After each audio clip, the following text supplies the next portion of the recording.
contact with the frontal lobe, we call it a frontal lobe. Okay? We have the frontal lobe. Then we have the parietal lobe. And then we have the occipital lobe. Let's say it's a tag around this area, you should know it's a parietal lobe. And these areas, not particularly cut or bordered, but around this area you should know it's a frontal lobe, parietal lobe, occipital lobe. Now you see the cut on the lateral side. This cut is known as the lateral fissure. The lobes, the inferior to that lateral fissure, temporal lobe. And if you pry off along the lateral fissure, you will see another lobe. That is an insula. Insula inside the big brain. Right? And on this side is the same. Now you're taking care of the lobes. Now it comes to region of the brain. But before we ID the region of the brain, we will want to see this groove. Okay? The groove, one of the groove called the sulcus. More than one groove, call it the sulci. And you have a bump. One bump called a gyrus. More than one bump called a gyri. Now, we want to study the function areas by areas on the brain surface. If we have this, it's a central sulcus. And these are the gyrus. The gyrus that anterior to the central sulcus, we call it a precentral gyrus. The gyrus that posterior to the central sulcus, we call it a post-central gyrus. These gyrus or gyri, the one that in front of the central sulcus, it has the motor control, which is called the primary motor cortex. The one that posterior to the central sulcus is the primary sensory cortex. Okay? Now we come to the lateral side of the brain. Sorry, I did not mean to.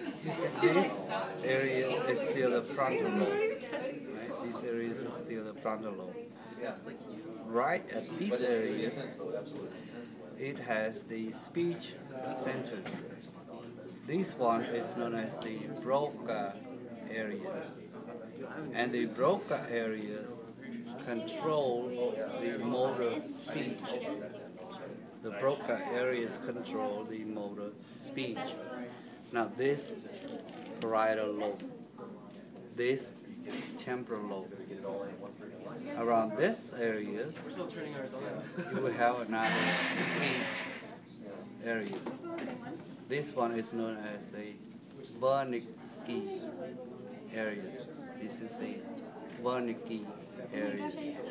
And it is the sensory speech area. Motor speech areas in Broca areas, sensory speech areas in Wernicke areas.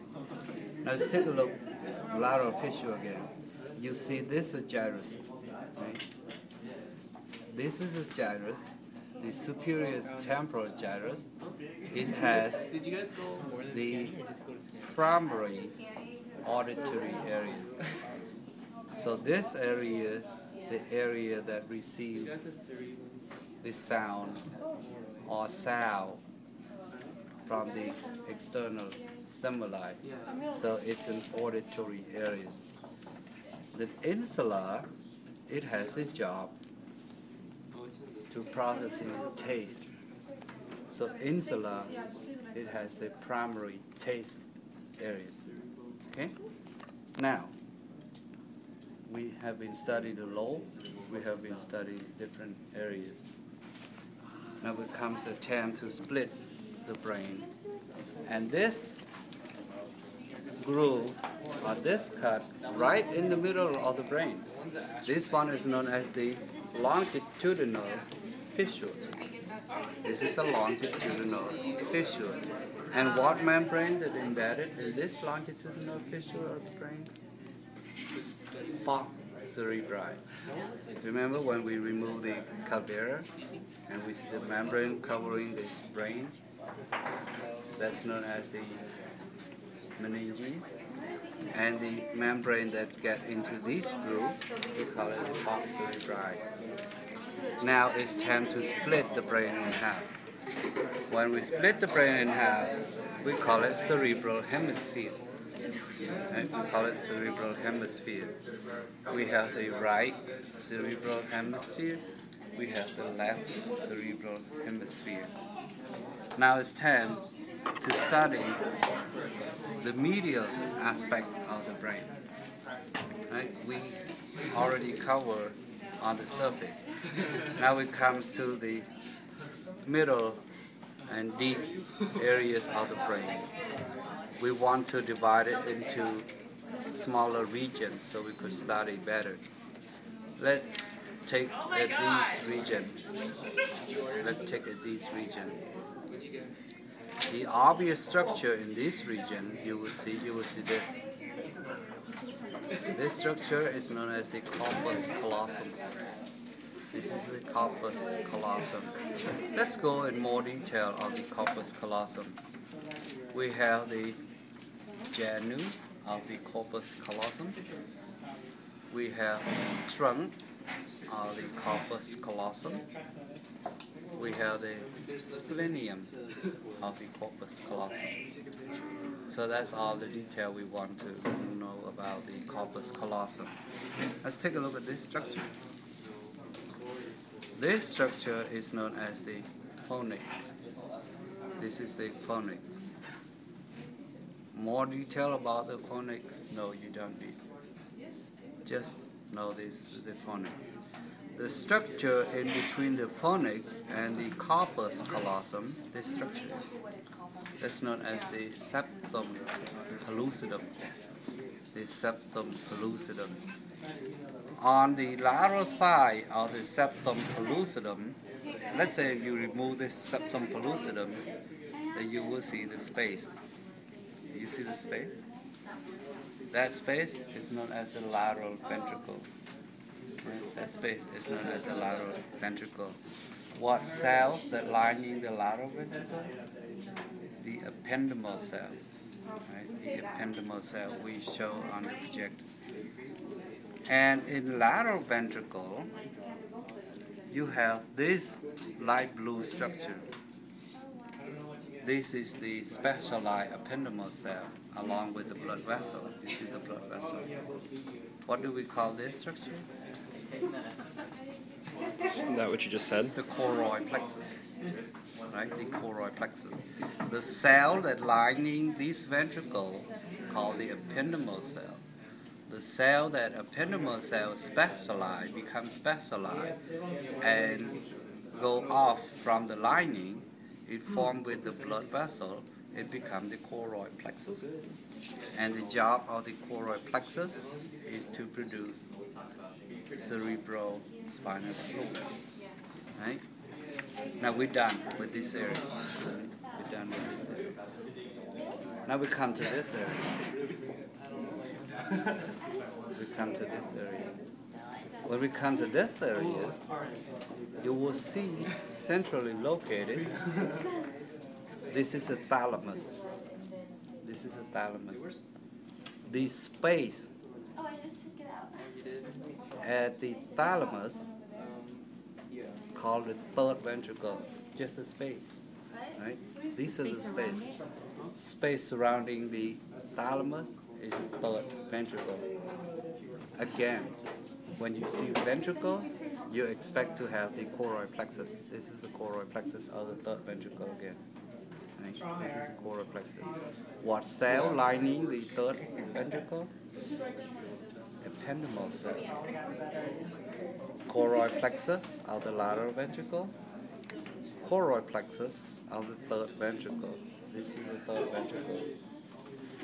And the structures, we have the thalamus. Right? We have the thalamus here. Now this one is below the thalamus. What do we call this area? Hypothalamus. Hypothalamus. Then the hypothalamus going to have two structures closely related. And this structure here is the optic chiasm. The optic nerve come in and cross right here. This optic chiasm. Now posterior to the optic chiasm, this structure, that is the infundibulum. Right? This is the infundibulum. And we have the pituitary gland here. This infundibulum here will attach to the pituitary gland and the hypothalamus. Right? This structure here, infundibulum, attached the pituitary gland to the hypothalamus.